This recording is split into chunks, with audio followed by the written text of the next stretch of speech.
আসসালামু আলাইকুম viewers, ঝর্ণাস cooking হাউজের পক্ষ থেকে আবারও সবাইকে স্বাগতম। আজ আমি আরেকটি রেসিপি নিয়ে চলে এসেছি। রেসিপিটি হলো কালোজাম। কালোজাম কার না খেতে ভালো লাগে, আমার তো খুবই পছন্দ। তার আগে বলছি, আমার চ্যানেলটি যদি এখনও সাবস্ক্রাইব করে না থাকুন, এক্ষুনি করে ফেলুন আমার পরবর্তী রেসিপি দেখার জন্য। চলুন দেখা যাক। প্রথমে আমি একটি মিক্সিং বোল নিয়েছি, এতে নিয়ে নিয়েছি 1 কাপ পরিমাণ গুঁড়া দুধ, ভালো মানের 2 টেবিল চামচ ময়দা এবং 1 টেবিল চামচ সুজিটা আমি কাঁচা অবস্থায় নিয়ে নিয়েছি। আর দিয়ে দিচ্ছি 1/2 টেবিল চামচ বেকিং পাউডার। এখন এই উপকরণগুলো দিয়ে আমি একটু মেখে নিচ্ছি। আরও দিয়ে দিচ্ছি 1 টেবিল চামচ ঘি। আপনারা চাইলে বাটার অথবা তেলও ব্যবহার করতে পারেন। ঘিটা একটা ভালো সেন্ট আসে, তাই আমি ঘি ব্যবহার করেছি। ঘিটা দিয়ে আমি আবারও একটু মেখে ঝুরঝুরে করে নিচ্ছি।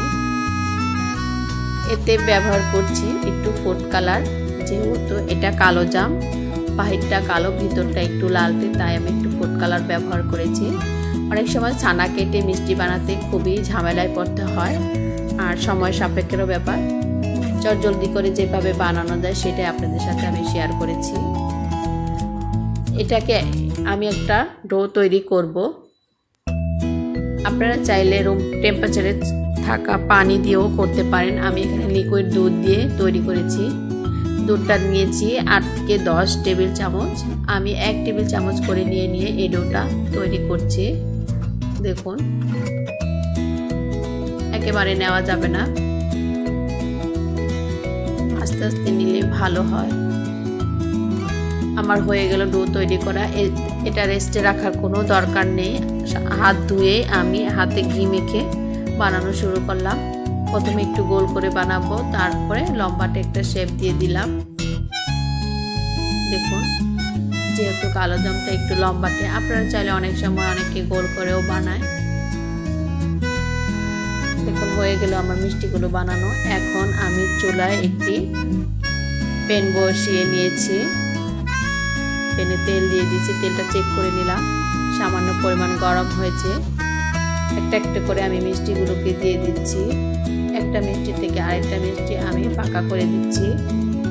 এখানে আমার ফ্রাই প্যানটা ছড়ানো, তাই আমি তেলটা কম নিয়েছি। আপনারা একটু বেশি করে তেল নেবেন, তার মানে বেশি করে তেল নিলে মিষ্টিগুলো আপনিতেই উল্টে যাবে। আর চুলার আঁচটা একেবারে লো থাকবে, কারণ চুলার আঁচটা একটু হাই থাকলে মিষ্টিগুলো উপর থেকে হয়ে যাবে, ভিতরে কাঁচা থেকে যাবে। তাই চুলার আঁচটা একেবারে লো থাকবে। আমি মিষ্টিগুলোকে উল্টিয়ে দিচ্ছি। আপনাদের মিষ্টিগুলো এমনিতেই উল্টে যাবে, কারণ তেলটা একটু বেশি পরিমাণে দিবে। আমি একটা একটা করে উল্টিয়ে দিচ্ছি। দেখুন, কালার চলে আসতেছে।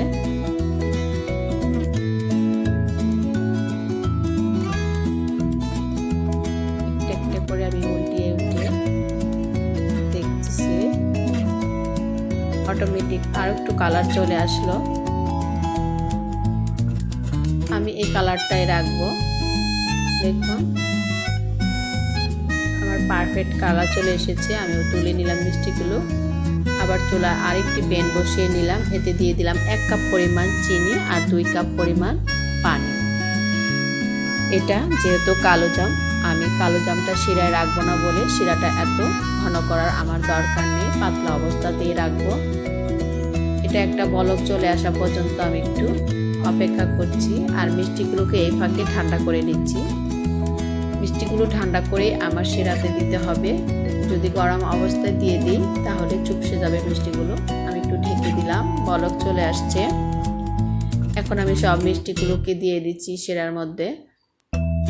দেখুন, শিরা দেওয়ার সাথে সাথে মিষ্টিগুলো কিভাবে ফুলে উঠছে, ফুলে বড় হয়ে যাচ্ছে। এখন এটাকে আমি 10 মিনিটের মতো, 5 থেকে 10 মিনিটের মতো ঢেকে রান্না করব। আমি ঢেকে দিলাম। 10 মিনিট পরে চলে এলাম। দেখুন, আমি একটা চামচের সাহায্যে চেপে চেপে দেখছি কতটা শিরা ঢুকেছে এবং ফুলে গিয়েছে। দেখুন, আর কতটা বড় হয়ে গেছে। এখন আমি এটা চুলা নিভিয়ে দিব। আমার হয়ে গেছে মিষ্টিগুলো রান্না করা। আর চুলার জালটাও নিভিয়ে দিচ্ছি। 2 ঘন্টা পর আমি আবার ফিরে আসবো। সেটা থেকে আমি মিষ্টিগুলোকে একটা একটা করে তুলে নিচ্ছি একটা প্লেটে। দেখুন কতটা বড় হয়েছে এবং কতটা সুন্দর কালার চলে আসছে।